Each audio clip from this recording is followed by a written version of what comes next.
Welcome back to the SMT YouTube channel. In today's video, we discuss a service from T-Mobile that is obviously really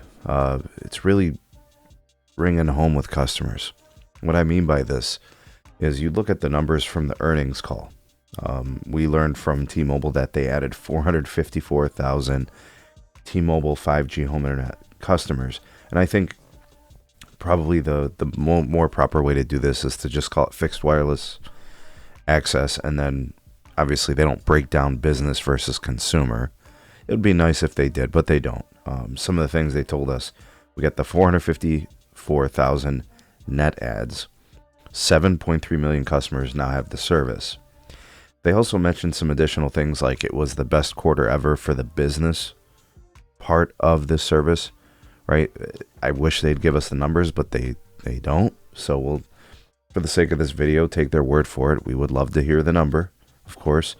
Also, they said, you know, it's got really I think this was the lowest churn rate for the service. That continues to improve. Again, they never gave us any numbers. For the sake of this video, we'll just take their word for it and say that they're telling the truth. Now, you look at their competitors. AT&T added 203,000 in their internet air service. You look at Verizon, I think added some combination of about 298,000 between business and consumer.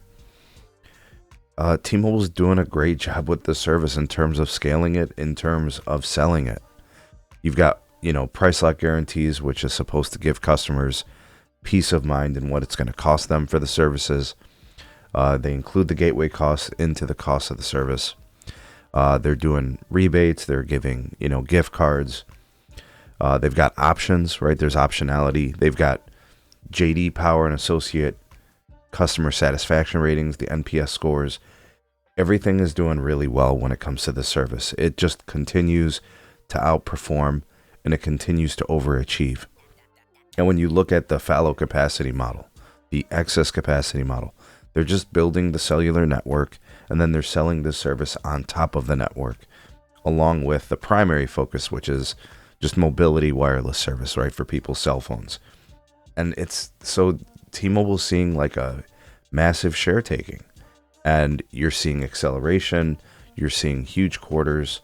The rest of the industry is doing just fine, but nobody doing the numbers that T-Mobile does. And now we're starting to see T-Mobile doing some things with the AI evaluation of where to build towers, where to upgrade the network, where to do things that can add capacity. This opens up the addressable market. You know, so there's, and I think it was the COO, I forget his name, but he was speaking to this, and he said the same thing I said 3 years ago when this service first started to scale. There's certain things about like networks when it comes to capacity, like how much bandwidth you have on air, obviously tower sites being upgraded, modernized fiber circuits, and those kind of things.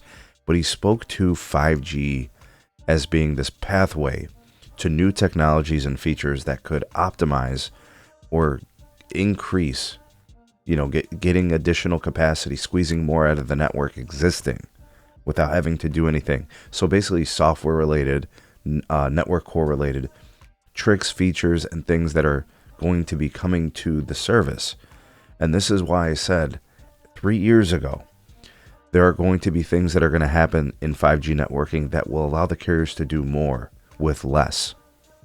So the juice is still there. You could still squeeze it. There's more that they're going to get out of it. So that means more people are going to buy the service. More people are going to enjoy the service.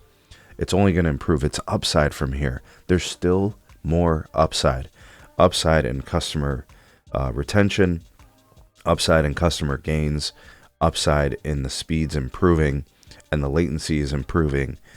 Those things are going to get better over time. They have, and that will continue to track. I'm just saying in this video, very simply, this service is scaling wonderfully. It's not done. There's more running room. If you listen to CEO Mike Sievert discuss it, he calls it the room to run effect or whatever. There's more to it, right? And they're taking share. And I don't think it's changing anytime soon. Anybody who's been calling for the cable losses to stop, or fixed wireless access growth to stop, you're just going to have to keep waiting. Hopefully you're not holding your breath.